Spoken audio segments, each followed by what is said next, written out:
Hey, what's going on, guys? It's Baxelthedirector. Welcome back to the channel where we unravel the secrets to success and wealth. Today, we're diving into a captivating topic: old money versus new money. There's always been tensions between old money and new money. This is old money, someone who comes from the Sam Walton family, which is the founder of Walmart.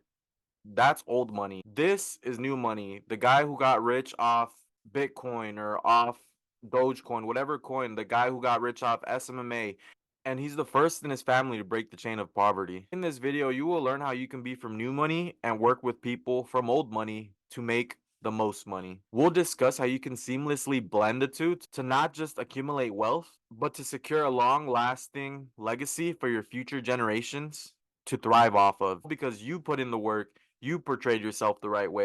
Your image, your brand, that's everything. The social factor, the like factor. There's a saying, old money is classy and new money is trashy.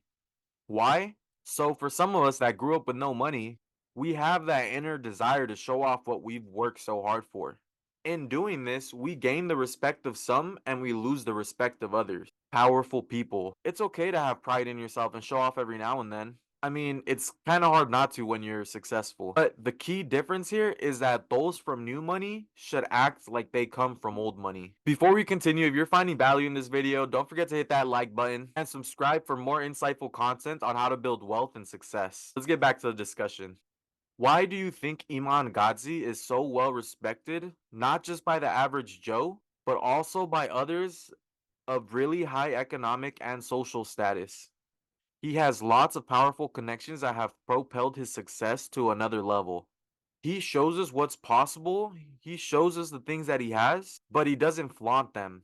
He doesn't walk around wearing Gucci shirts and Gucci belts and Gucci slides because wealthy people know that these are just status symbols. And a lot of the time, these status symbols are the same ones that portray someone who can't afford it. A lot of people try to portray this image that they cannot afford to portray. And so when new money comes and they naturally want to flaunt it and they want to show everyone and they dress like that, it turns off those other possible connections, the really powerful people that you want to be connecting with. In a way, you're limiting yourself. Those same individuals that you would want to work with to get even higher social and economic status are the same individuals that you are turning off when you act this way, when you dress this way, when you portray yourself this way. It kind of comes off douchey. Again, it turns away those truly powerful people who you could possibly work with because it looks trashy to them.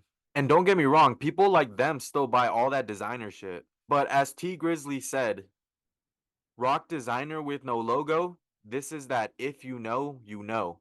Again, look at Iman. He dresses in a way that he's rich and his clothes are expensive, but he's dressed classy.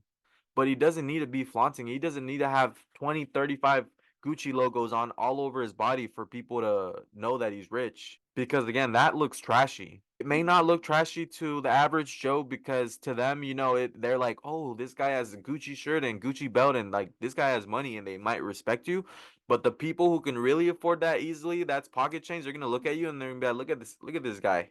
So that within itself helped him on make way more powerful connections and gain those powerful friends and collaborations to really reach the level of success he has. Remember, you think that $10,000 a month is a lot until you meet someone who makes $100,000 a month.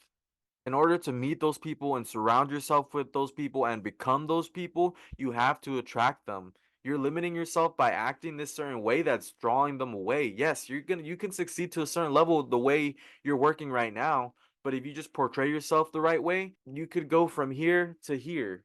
He has the respect of not only you and me and the average Joe, but he also has the respect of really wealthy and powerful people. I'm not sure if he does it purposely or if it's just because of the fact that he likes women that come from old money. You think they're gonna want to go with a guy who dresses like that? Who looks like an idiot to their family? He's just out there flaunting his money. Like that's money isn't a thing to these type of girls. What matters to girls is the type of man you are, the value you bring, the way you act, the way you portray yourself, the way you dress. Women like that expect a certain class out of a man.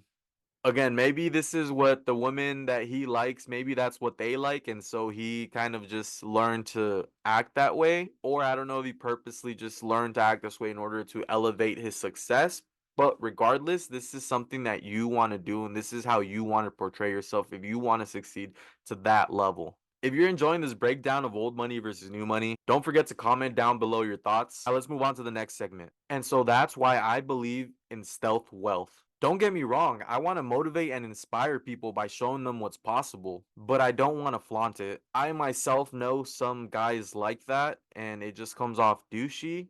Me personally, I don't really respect those type of people. I respect their hustle, but them as an individual, it's kind of like their ego's up here, their pride is up here. This way, I am opening up the possibility of becoming even more successful on a higher level. If you grew up poor and you have all this new money and you want to show off your success, that's cool. I get it. That's potentially closing doors for you. You can succeed with the doors that you're opening now, which are half of them, or you could succeed on a whole nother level by opening all the doors by just changing the way that you portray yourself or the way that you dress and get the respect of everyone. You are setting yourself up that way to work with even more important people because your energy and your status and your image will begin to attract them and they will want to work with you. Okay, for example, someone really, really powerful, someone really, really well connected. Let's just say Bill Gates, for example. Who do you think Bill Gates would want to work with if he saw two people? You think he would want to work with this dude, you know, Gucci everything, Gucci logo is kind of looking like a douche, or you think he would want to work with this guy? The type of man that wants to be respected not just for his money, but for his actions, his work. Sometimes you have dudes like this that let their money do the talking, and that's why they attract those people that are only interested in money, those negative connections. You should aim to produce work that speaks for you.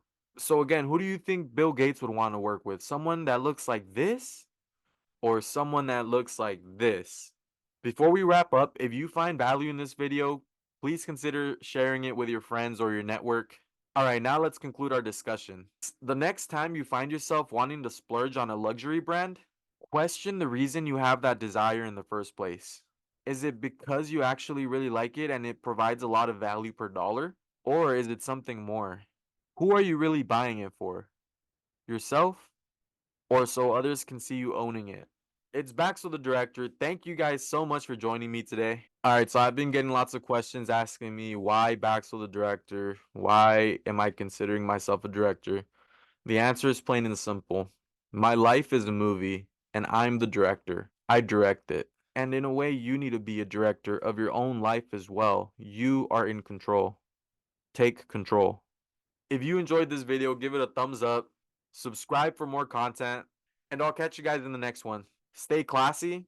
Until then, keep building that legacy, and I'll see you soon.